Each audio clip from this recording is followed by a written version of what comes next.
নমস্কার, দেখছেন কলকাতা টিভি। আপনাদের সঙ্গে আমি মধুবন্তী। শুরু করছি আরো 12। আর শুরুতেই আমরা যে খবরে নজর রাখবো, ভাস্বতী। একদমই তাই। সেন্ট্রাল হলে প্রধানমন্ত্রী নরেন্দ্র মোদী তিনি ইতিমধ্যে পৌঁছেছেন। এনডিএর বৈঠক শুরু হয়ে গিয়েছে সেন্ট্রাল হলে। নরেন্দ্র মোদী, स्वागत है भाई, स्वागत है। हमारा लिए बड़ा गर्व और हर्ष का क्षण है कि माननीय प्रधानमंत्री नरेंद्र मोदी जी हमारे बीच में आ चुके हैं।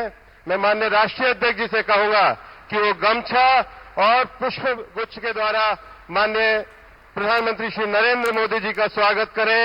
माननीय राष्ट्रीय अध्यक्ष जी, स्वागत है भाई, स्वागत है।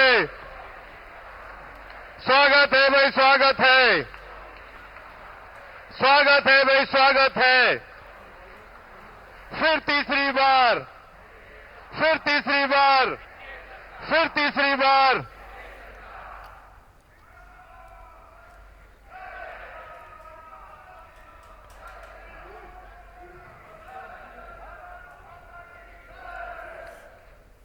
आज इस एनडीए की बैठक में मैं माननीय राष्ट्रीय अध्यक्ष जी से आग्रह करूंगा कि वे स्वागत भाषण के साथ आज की इस बैठक को प्रारंभ करें। राष्ट्रीय अध्यक्ष माननीय जगत प्रकाश नड्डा जी, हम जोरदार करतल ध्वनि के साथ माननीय राष्ट्रीय अध्यक्ष जी ने सेवा और संगठन के द्वारा जो विस्तार किया है, हम सब उनका अभिनंदन करते हैं। बोलिए भारत माता की, भारत माता की, भारत माता की। आज के इस कार्यक्रम में हम सबके बीच में उपस्थित हम सबके यशस्वी प्रधानमंत्री आदरणीय श्री नरेंद्र मोदी जी,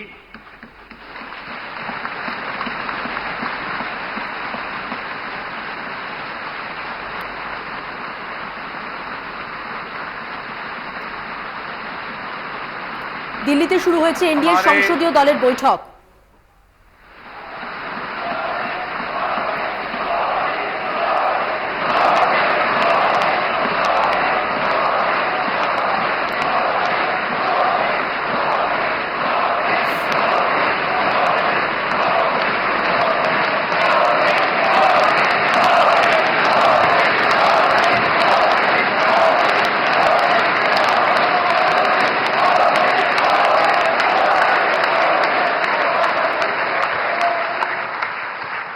हमारे सभी एनडीए के घटक दल के सभी वरिष्ठ नेतागण,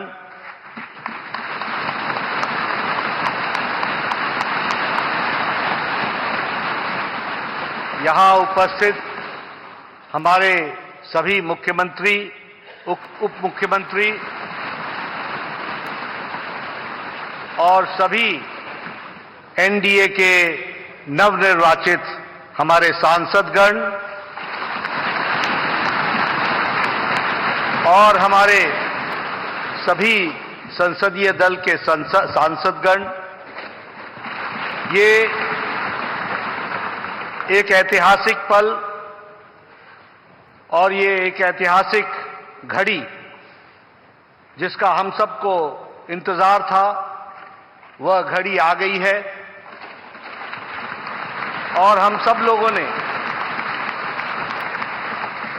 तीसरी बार लगातार हमारे एनडीए के गठबंधन के नेता के रूप में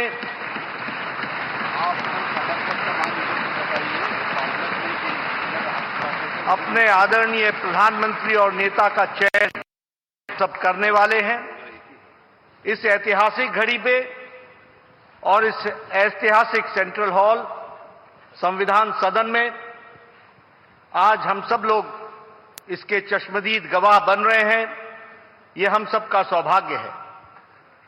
मैं आप सब लोगों की तरफ से और हमारे इलेक्ट्रॉनिक मीडिया के माध्यम से करोड़ों लोग जो इस समय संसदीय दल की गतिविधि को देख रहे हैं, उन सब की ओर से आदरणीय प्रधानमंत्री जी का हार्दिक अभिनंदन करता हूं और स्वागत करता हूं।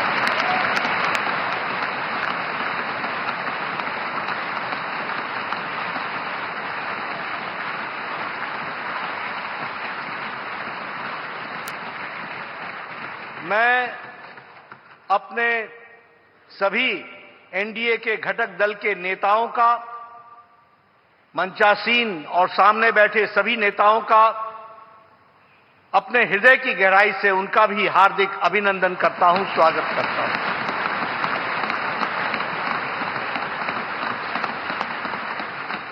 हम सब लोग आदरणीय प्रधानमंत्री जी को अपने दिल की गहराइयों से हार्दिक बधाई देते हैं, जिनके अथक प्रयास, अथक मेहनत हर पल, हर घड़ी, हर दिन, हर वर्ष, हर पल पल देश की सेवा के लिए उन्होंने समर्पित किया। और यही कारण है कि आज भारत पुनः इतिहास रच रहा है कि तीसरी बार लगातार बहुमत के साथ एनडीए की सरकार आ रही है।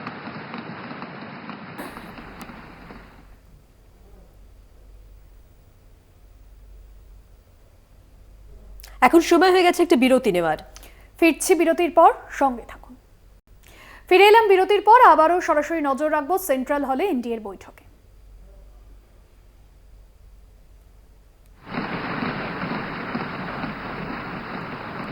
ऐसे हमारे यशस्वी प्रधानमंत्री जी के नेतृत्व में हम आगे बढ़े।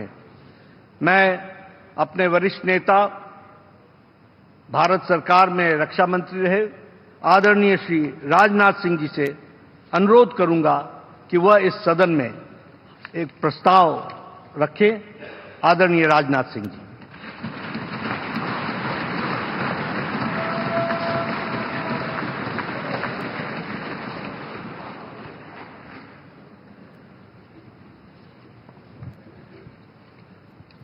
साथियों, सबसे पहले तो मैं लोकसभा के जितने भी न्यूली इलेक्टेड मेंबर्स हैं, सबको अपनी तरफ से हार्दिक बधाई देता हूं और अन्य सभी को अपनी तरफ से इस अवसर पर हार्दिक शुभकामनाएं देता हूं।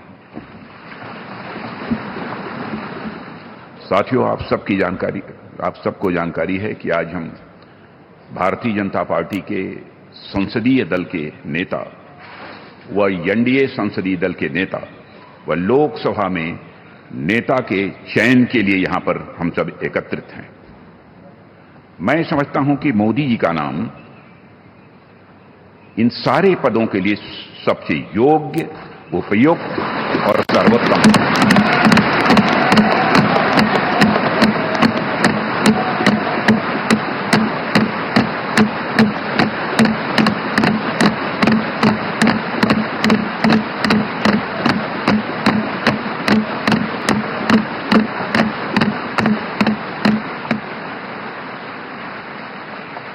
और साथियों, यह बात मैं इसलिए कह रहा हूं कि मंत्रिमंडल में उनके सहयोगी के रूप में उनकी कार्यक्षमता, उनकी कार्यकुशलता, दूरदर्शिता, प्रामाणिकता को मैंने प्रत्यक्ष देखा है।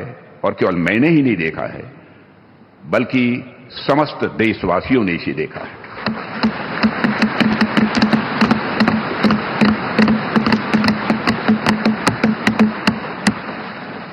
हम सबके लिए प्रसन्नता का विषय है कि एनडीए की सरकार ने 10 वर्षों में उनके नेतृत्व में देश की जो सेवा की है, उसकी भारत में ही नहीं बल्कि दुनिया के दूसरे देशों में भी उसकी प्रशंसा हो रही है।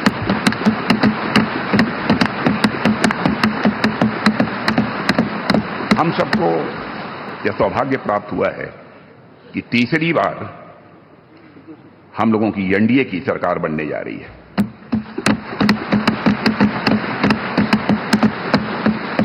साथियों, 1962 के बाद पहली बार कोई राजनेता लगातार तीसरी बार भारत का प्रधानमंत्री बनने जा रहा है।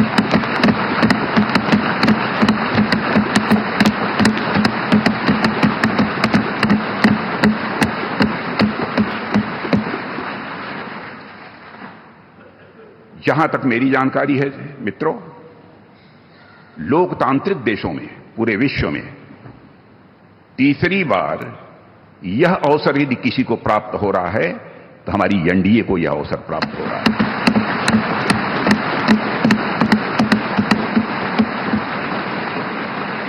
और साथियों, हम लोग सौभाग्यशाली हैं कि मोदी जी जैसा एक जन कल्याणकारी और संवेदनशील प्रधानमंत्री हम लोगों को मिलने जा रहा है।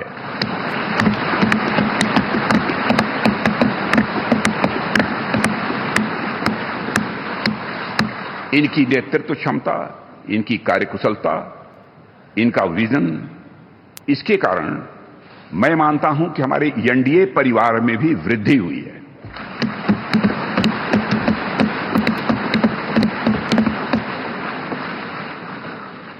हम सबकी पहचान गठबंधन धर्म का निर्वाह करने वाले एक ऐसे परिवार के रूप में हुई है और यह सिलसिला जब आदरणीय अटल बिहारी वाजपेयी जी भारत के प्रधानमंत्री थे उसी समय से प्रारंभ हुआ है।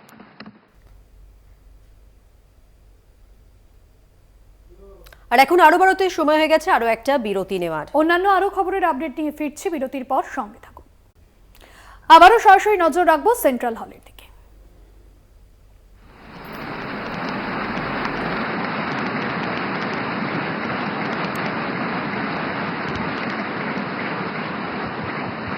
साथियों, ये प्रस्ताव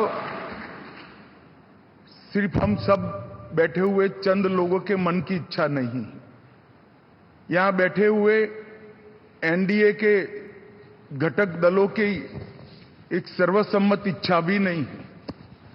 ये प्रस्ताव 140 करोड़ की देश की जनता के मन का प्रतिघोष है।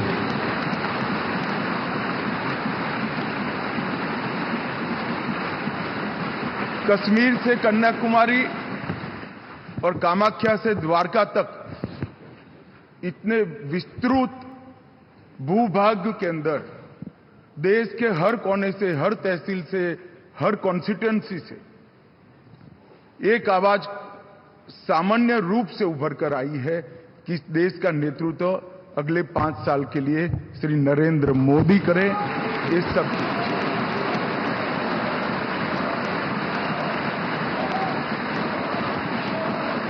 और 10 साल जो प्रधानमंत्री जी के रूप में मोदी जी ने काम किया, इसमें हर क्षेत्र में युगांतकारी परिवर्तन करने का काम उनके नेतृत्व में भाजपा एनडीए सरकार ने किया है और देश की जनता का ये जनादेश उसको एक्नॉलेज करता है, इस पर मजबूत ठप्पा लगाता है। और आज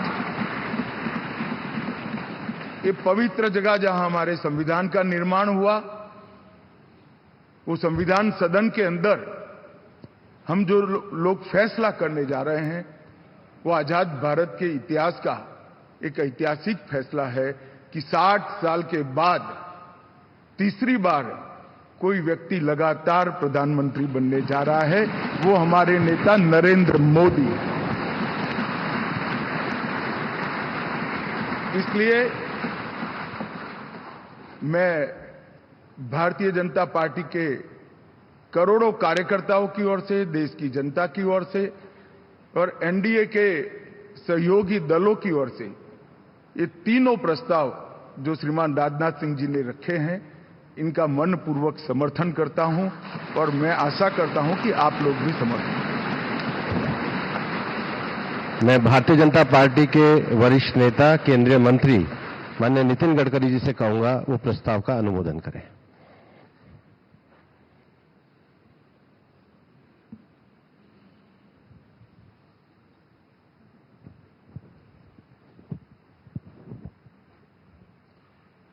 मैं सभी नवनिर्वाचित लोकसभा सदस्यों का हृदय से बहुत बहुत अभिनंदन करता हूं, उनको शुभकामनाएं देता हूं। रक्षा मंत्री आदरणीय राजनाथ सिंह जी ने भारतीय जनता पार्टी संसदीय दल के नेता, एनडीए के नेता और लोकसभा के नेता के रूप में आदरणीय नरेंद्र मोदी जी इनका नाम प्रस्तावित किया है। मैं उसका अनुमोदन करता हूं और विशेष रूप से पिछले 10 साल में उनके नेतृत्व में कार्य करने का सौभाग्य हमको मिला।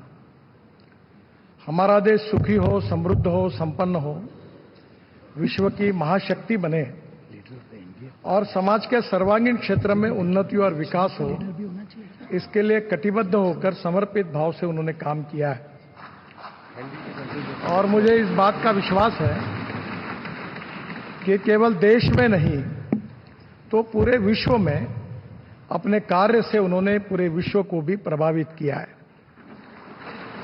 अभी 10 साल में जो काम हुआ वो तो एक प्रकार से शुरुआत थी, पर इसके बाद आने वाले 5 साल में हम विश्व की एक महान ताकत बनेंगे, ऐसा हम सबको दृढ़ विश्वास है। मैं अपनी तरफ से आदरणीय मोदी जी को शुभकामनाएं और शुभेच्छाएं देता हूं और आदरणीय राजनाथ जी ने जो प्रस्ताव रखा है उसका अनुमोदन करता हूं और फिर से एक बार आप सबको धन्यवाद देता हूं। नमस्कार।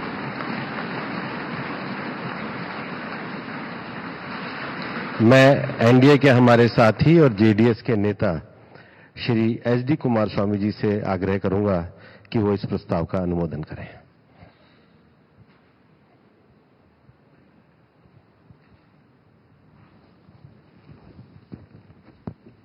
Respected Honorable Shri Narendra Modi ji, several leaders, senior leaders who are sitting in the dais, newly elected all my senior colleagues and friends, I congratulate you, all of you, by electing in this election in a huge majority. Today, already Rajnath Singh ji, Amit Shah ji, Nadda ji expressed their views, the contribution given to this country from last 10 years from Honorable Narendra Modi ji. On behalf of my party, I support Shri Narendra Modi ji as the leader of NDA Parliamentary Board. Thank you very much. मैं NDA के हमारे सम्मान्य साथी Telugu Desam party के नेता सम्मान्य चंद्रबाबू नायडू जी से निवेदन करूंगा कि वो भी इस प्रस्ताव का अनुमोदन करें।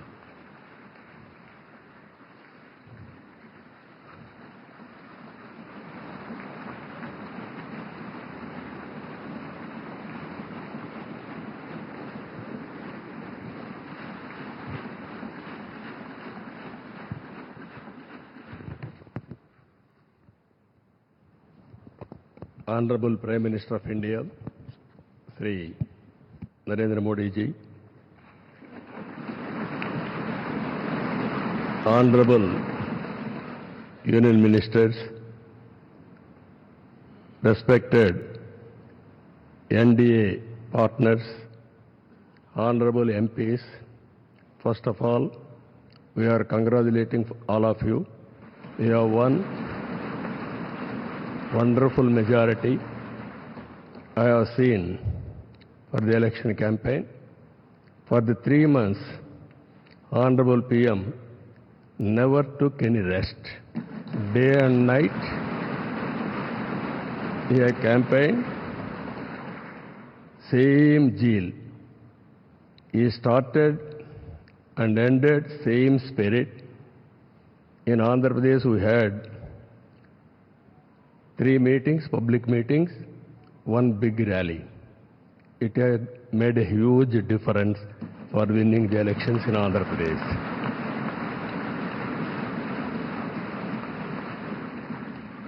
Honorable Home Minister has come. He addressed 1 meeting, very powerful meeting. It has changed the situation in a big way. I am thanking him. Even Honorable Rajnath Singh ji and also Nadda ji and also Gadkari ji, so many leaders have come and they have addressed. It has given a confidence among people that center is with state. We are thanking all ministers. And also, here today, we stand at a crucial juncture in our nation's history. NDA government, under the visionary leadership of Sri Narendra Modi ji, has taken significant initiatives in the last 10 years.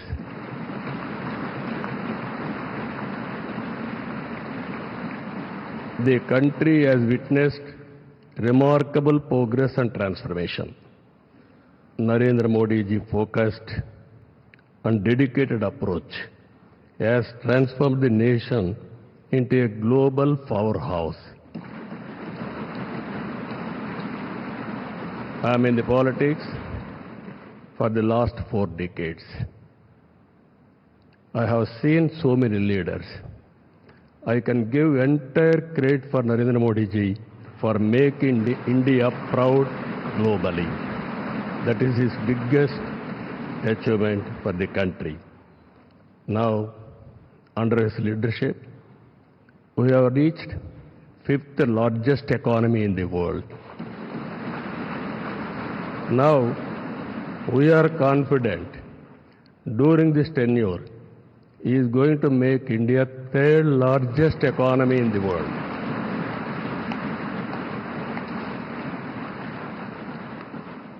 And at the same time, he is planning Vikasit Bharat Vision 2047.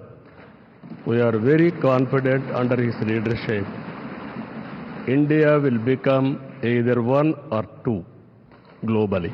It is going to happen.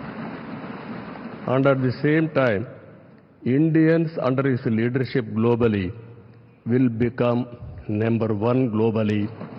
As on today, Indians are all everywhere. If you go anywhere in the world, highest per capita income Indians are earning.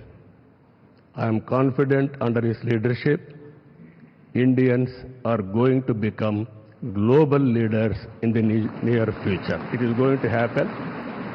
You name public governance, corporate governance, in the name of service, we are going to serve the global community. That is going to happen.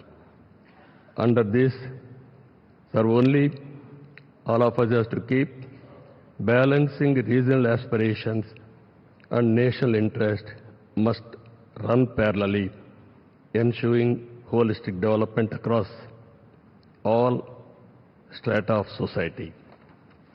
Friends, I have seen so many governments.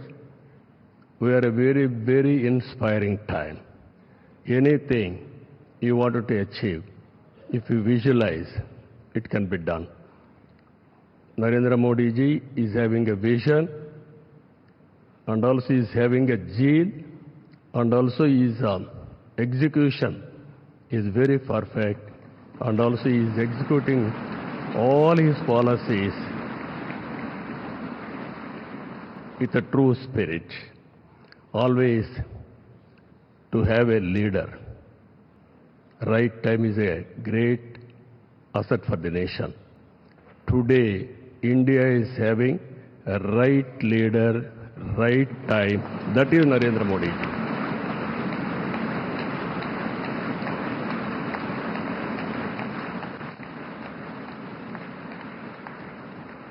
This is a very good opportunity for India. If we miss now, we will miss forever. That is where we are having wonderful opportunity. You are seeing globally today, all countries are having 1 or 2%, 3% growth rate. India is growing at the highest growth rate for the last 10 years. It will continue another 10, 20 years, or 30 years, 40 years. India is having some advantages. One is information technology. We have first more advantage we have taken. Demographic dividend, that is more youngsters. It has created excellent advantage for Indians to move abroad also. For everything, in ancient times also, we had all resources, but recently we are moving very aggressively. The reason is very clear. We are having leader. That leader is Narendra Modi. Now, I proudly propose the name of Sri Narendra Modi ji on behalf of Telugu Desam Party for the post of Prime Minister of this great nation. Through his vision of Sabka Saath, Sabka Vikas and Vikasit Bharat, and through the collective efforts of NDA, we can become a zero poverty nation. That is possible only Narendra Modi ji. This is a historic moment. All of you are here. Telugu Desam Party is having relations with NDA from the beginning.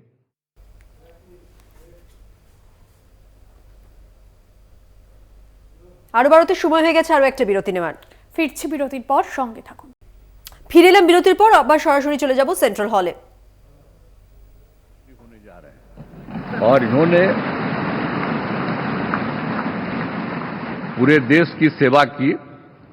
अब पूरा भरोसा है कि जो कुछ भी बचा है अगली बार ये सब पूरा कर देंगे, और जो भी हर राज्य का है, और हम लोग पूरे तौर पर सब दिन इनके साथ रहेंगे, और पूरे तौर पर जो कुछ भी है आज जिस तरह से भी ये करेंगे बहुत अच्छा है। और आप जान लीजिए कि कुछ लोग, हम लोगों को तो अब लगता है कि अगली बार जो आप आइएगा ना, तो इस बार हम देखें कि कुछ इधर उधर कुछ जीत गया है, अगली बार सब हारेगा, हमको पूरा भरोसा। ये सब बिना मतलब का बात बोल बोल करके, बिना मतलब का बात बोल बोल करके क्या किया है? और ये सब कोई काम किया है? उन लोगों ने आज तक कोई काम नहीं किया, देश की कोई सेवा नहीं की है। लेकिन आपने इतनी सेवा की है और उसके बाद इस तरह से हुआ है, तब इस बार फिर जो मौका मिला है, तो इस मौका के बाद आगे अब उन लोगों के लिए कोई गुंजाइश नहीं रहेगा, वो सब खत्म हो जाएगा। अब बिहार, आज देश बहुत आगे बढ़ेगा। अब बिहार का भी तो सब काम हो ही जाएगा, जो कुछ भी बचा हुआ है उसको ही कर देंगे। सबसे पुराना इलाका है, तो इसीलिए हम लोग तो पूरे तौर पर हर तरह से जो आप चाहिएगा उस काम के लिए हम लोग लगे रहेंगे, और बहुत अच्छा होगा। अब जितने लोग साथ हुए हैं अब बहुत अच्छा है, और सब लोग बहुत अच्छे ढंग से अपनी बात कर रहे हैं, तो सब लोग ठीक हैं। हम मिल करके सब लोग चलेंगे और हम लोग पूरा आपके साथ रहेंगे, और आप पूरे देश को कितना आगे बढ़ाएंगे ये बहुत खुशी की बात होगी। यही हम लोगों को कहना है, और मेरा आग्रह यही है कि जल्दी से जल्दी आपका काम शुरू हो जाए, शपथ ग्रहण हो जाए। अब आप एतवार को करने वाले हैं, तो हम तो चाहते थे कि आजो हो जाता तो अच्छा था, लेकिन आपकी जब इच्छा है तो जब भी हो, जितना तेजी से काम हो जाए तो बहुत अच्छा है, और बहुत अच्छा रहेगा। अब इस बार हम लोगों का इससे बड़ी खुशी होगी, और पूरे देश में इसका बहुत ज्यादा फायदा है। इधर उधर कोई करना चाहता है उसको कोई लाभ नहीं है, तो इसीलिए मैं आपका अभिनंदन करता हूं, और आपके नेतृत्व में सब लोग काम करेंगे, सब लोग चलेंगे इन्हीं शब्दों के साथ। और आप सब लोग इतना खुशी हैं, सब पार्टी के लोग, मैं उनका भी अभिनंदन करता हूं, और यही कहूंगा कि हम सब लोग इनके साथ रहेंगे, और एक साथ होकर के जो कुछ भी करेंगे इनकी बात को मानते हुए हम लोग आगे चलेंगे। इन्हीं शब्दों के साथ बहुत बहुत धन्यवाद।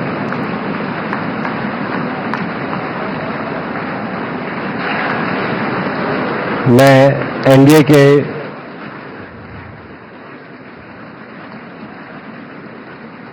के हमारे सम्माननीय साथी शिवसेना के हमारे नेता और महाराष्ट्र के मुख्यमंत्री श्री एकनाथ शिंदे जी से आग्रह करूंगा कि वो भी प्रस्ताव का अनुमोदन करें।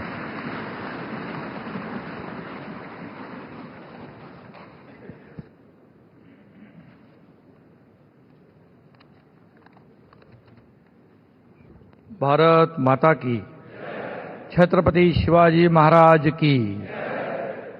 आज का ये ऐतिहासिक और स्वर्णिम दिन है कि आज हमारे आदरणीय प्रधानमंत्री नरेंद्र मोदी जी को एनडीए संसदीय दल के नेता पद पर राजनाथ सिंह जी ने जो प्रस्ताव रखा है वो मैं हमारे बाला साहब ठाकरे जी के विचार वाली शिवसेना के पार्टी के तरफ से पूरा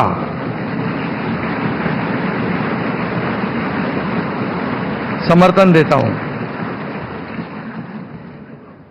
और पिछले 10 सालों में हमारे आदरणीय प्रधानमंत्री जी ने इस देश का विकास किया, इस देश को आगे बढ़ाया, इस देश का नाम पूरी दुनिया में रोशन करने का काम किया, देश की अर्थव्यवस्था को मजबूत किया और एक हमारे देश को एक नई पहचान बनाने का जो सपना था वो पूरा करने का काम किया है। नदियों ने सींचा है, बंजर माटी में पलकर मैं मृत्यु से जीवन खींचा है। मैं पत्थर पर लिखी इबारत हूं, शीशे से कब तक तोड़ोगे, मिटने वाला मैं नाम नहीं, तुम मुझको कब तक रोकोगे। और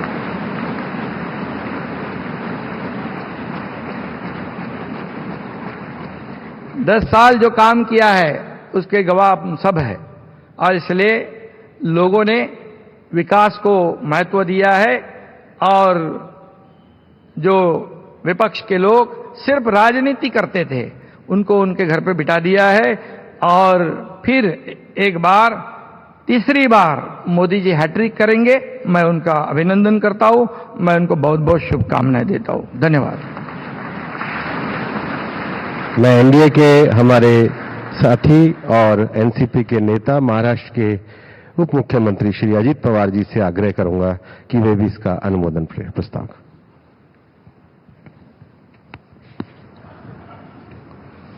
देश के लोकप्रिय प्रधानमंत्री नरेंद्र मोदी जी, एनडीए के सभी उपस्थित नेतागण, नवनिर्वाचित एनडीए के सभी संसद सदस्य और मेरे साथी, मैं सभी का तहे दिल से स्वागत करना चाहता हूं और जो नवनिर्वाचित संसद सदस्य बने हैं उनका भी मैं अभिनंदन करना चाहता हूं। आज यहां रक्षा मंत्री राजनाथ सिंह जी ने, गृह मंत्री अमित शाह साहब ने और नितिन गडकरी साहब ने एक प्रस्ताव रखा है। वो उस प्रस्ताव का समर्थन करने के लिए मैं आप सबके सामने खड़ा हूं। मेरी पार्टी राष्ट्रवादी कांग्रेस पार्टी की तरफ से एनडीए संसदीय दल के नेता पद पर श्री नरेंद्र मोदी जी के नाम का समर्थन करता हूं और आप सभी को धन्यवाद देते मैं पूर्ण विराम लेता हूं। जय हिंद।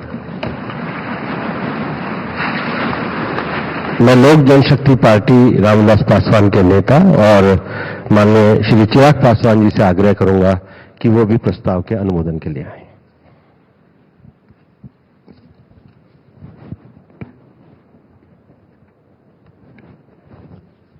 मौजूद यहां पर सभी नवनिर्वाचित लोकसभा के माननीय सांसद सदस्यों का स्वागत करते हुए मैं मेरे प्रधानमंत्री आदरणीय नरेंद्र मोदी जी को बधाई देता हूं।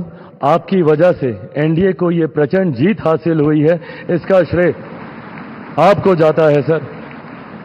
आप ही में वो इच्छा शक्ति थी कि जिसने इतिहास में इस तरीके की प्रचंड जीत को दर्ज कराने का काम किया। ये कोई सामान्य बात नहीं था कि लगातार तीसरी बार प्रधानमंत्री जी के नेतृत्व में एनडीए को इतनी बड़ी जीत मिलती गई।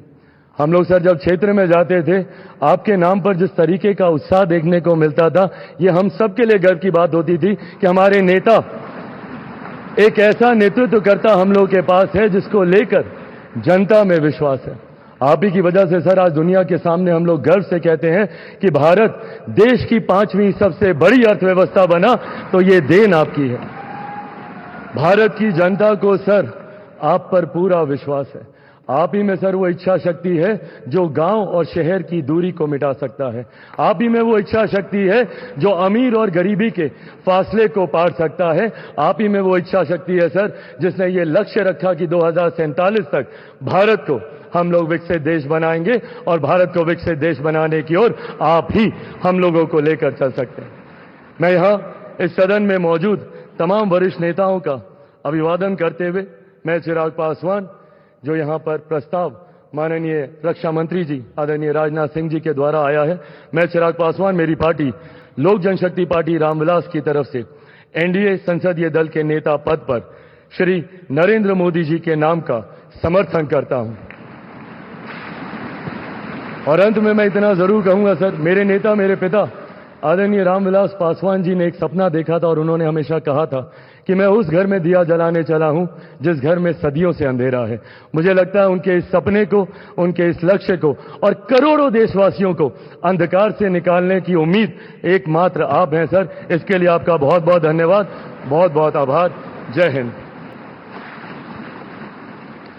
मैं एनडीए के हमारे साथी हिंदुस्तान आवाम मोर्चा के अध्यक्ष श्री जीतन राम मांझी जी से आग्रह करूंगा कि वो प्रस्ताव का अनुमोदन करें।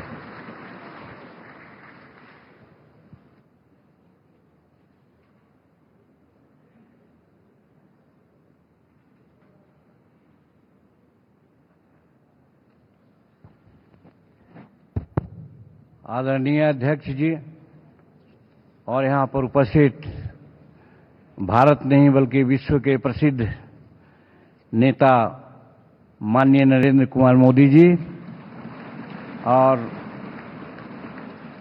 सभी एनडीए के साथीगण और खास करके जो नवनिर्वाचित हमारे सांसदगण आए हैं, उन सबों को हम अपने दिल के गहराइयों से बधाई देते हैं, शुभकामना देते हैं, बहुत बहुत सुंदर भविष्य की कामना करते हैं। बहुत लंबी कोई बात नहीं कहनी है, सभी साथियों ने अपनी अपनी बात कही। मैं मेरी पार्टी हिंदुस्तानी अवाम मोर्चा सेकुलर की तरफ से एनडीए संसदीय दल के नेता पद पर श्री नरेंद्र मोदी जी को नाम का समर्थन करता हूं और एक ही बात मैं कहना चाहता हूं, दोहराना चाहता हूं। हम उस वंश के लोग हैं जो 24 वर्ष, 24.5 वर्ष लगातार छेनी हथौड़ा लेकर के पर्वत को काटा। पर्वत पुरुष दशरथ मांझी दृढ़ इच्छा के धनी उसी परिवार के हम हैं और इसी आधार पर हम आश्वस्त करना चाहते हैं इस सदन को कि हम हर हालत में नरेंद्र मोदी जी के साथ और एनडीए के साथ रहेंगे, समर्थन करते हैं। बहुत बहुत धन्यवाद। मैं अपना दल पार्टी की नेता श्रीमती अनुप्रिया पटेल जी से आग्रह करूंगा कि वो भी प्रस्ताव का अनुमोदन करें।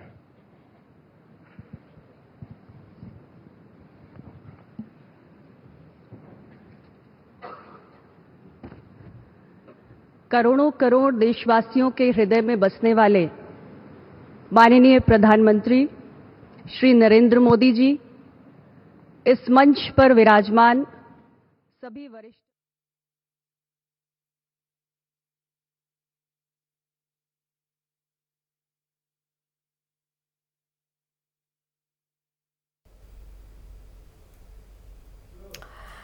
সংসদ ভবনে সেন্ট্রাল হলে যে বৈঠক চলছিল, এখনো যে বৈঠক চলছে সেই ছবি যেমন আপনাদের সামনে তুলে ধরছিলাম, পাশাপাশি এখন যে খবরে নজর রাখবো, রাজ্য নেতৃত্বের বিরুদ্ধে ফের বিস্ফোরক দিলীপ ঘোষ। তিনি কি বললেন? বললেন যে দলের কর্মসূচিতে 4 বছর যাই না, আমাকে দলের কর্মসূচিতে ডাকে না, আমার মতামত নেওয়া হয় না, আমি দলের কর্মীদের সঙ্গে থাকি, আমার বিরুদ্ধে কর্মীদের খেপানো হয়েছিল এবং আমাকে সরাতেই এটা করা হয়েছিল, এমনটাই বিস্ফোরক মন্তব্য করতে দেখা যায় দিলীপ ঘোষকে। তিনি আরো বলেন জেতা আসন হারানোর জন্য প্ল্যানিং হয়েছিল বলে মনে হচ্ছে। নিউ টাউনে আজ এই মন্তব্যই করলেন বর্ধমান দুর্গাপুরের পরাজিত বিজেপি প্রার্থী। শুনুন কি বলেছেন। যেখানে আক্রমণ হচ্ছে কার পারমিশনে হচ্ছে? কর্মীরা যখন ফোন করে, যখন কান্নাকাটি করে, বাড়ি ছাড়া হয়, তার কাছে কি ফর্মালিটি থাকবে, পার্টি থাকবে, নাকি মানবতা থাকবে? বহু কর্মী আজকে বিভিন্ন জেলায় জেলা অফিসে এসে থাকছেন, ওনারা এখানে এসছেন সুন্দরবনের থেকে। আমাদের কর্মীরা আমার সঙ্গে দেখা করলেন এসে, তারা ভোটের পরে চলে এসছেন। তো পারমিশন নেওয়ার জন্য, প্রোগ্রাম করার জন্য পারমিশন নিতে হয়, কারোর সঙ্গে দেখা করার জন্য কোনো পারমিশন নেওয়ার দরকার হয় না। আমি চিরদিন কর্মীদের সঙ্গেই ছিলাম, এখনও আছি। পার্টির প্রোগ্রামে আমি 4 বছর ধরে যাই না, আমাকে ডাকাও হয় না, আমার কোনো মতামত নেওয়া হয় না, কিন্তু আমি পার্টির কর্মীদের সঙ্গে থেকেছি, সাধারণ মানুষের সঙ্গে থেকেছি, আর আমি সেটাই থাকবো যতদিন রাজনীতিতে থাকবো। আর রাজনীতি না করলে অন্যভাবে থাকবো, মানুষের কাছে যেতে কেউ কাউকে আটকাতে পারে। যে যুক্তি তর্ক দেওয়া হয়েছে, আমি নাকি ওখানে দাঁড়ালে হেরে যাব, কর্মীরা আমার বিরুদ্ধে, তো যেখানে কর্মী ভোট পুরুলিয়া সেখানে তো আমরা জিতে গেছি। কর্মীদেরকে খেপানো হয়েছিল আমার বিরুদ্ধে, আমাকে সরাবার জন্য।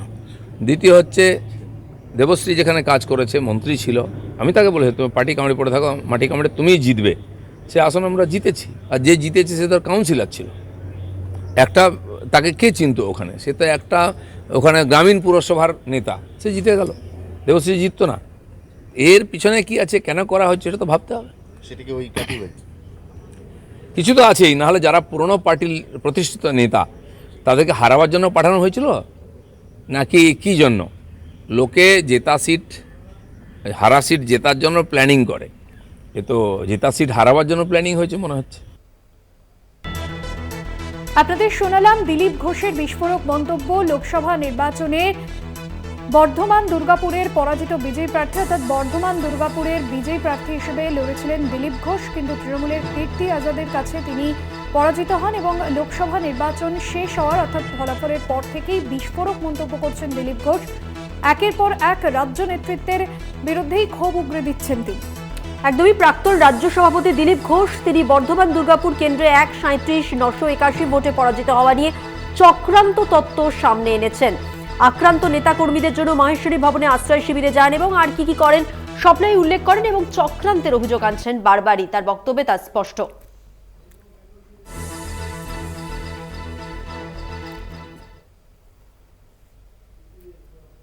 ভোটে বাংলায় বিজেপির বিপর্যয়, দিলীপের পর এবার বিস্ফোরক মন্তব্য অনুপম হাজরার। অবসাদে বীরভূমে বিজেপি মণ্ডল সভাপতির আত্মহত্যার অভিযোগ উঠেছে। আত্মহত্যা না পরোক্ষে খুন, প্রশ্ন সেখানেই। দায়ভার কে নেবে বঙ্গ বিজেপির স্বেচ্ছাচারী রাজ্য নেতৃত্ব? বিস্ফোরক পোস্ট। ভোটে বাংলায় বিজেপির বিপর্যয় এবং তারপর আমরা দেখতে পাচ্ছি যে কিছু পোস্ট আসছে, সেখানে এই মুহূর্তে যে পোস্টে আপনাদের দেখাচ্ছি অনুপম হাজরা তিনি অভিযোগ করেছেন। আত্মহত্যা না পরোক্ষে খুন, এমনটাই পোস্ট অনুপম হাজরার এবং সেই পোস্ট আপনাদের সামনে তুলে ধরছি।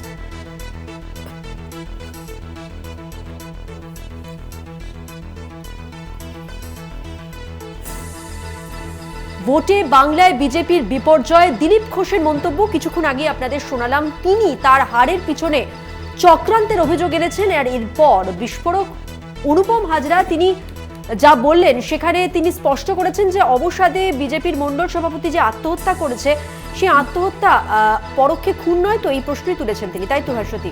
একদমই তাই, এবং পাশাপাশি তিনি এই বিষয়েও দাবি করেছেন যে এই মৃত্যুর দায় কে নেবে?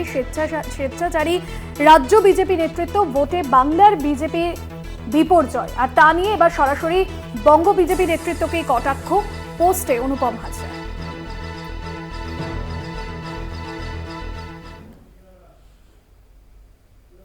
আরো আজকের মতো এ পর্যন্তই। দেখতে থাকুন কলকাতা টিভি, রাত দিন 7।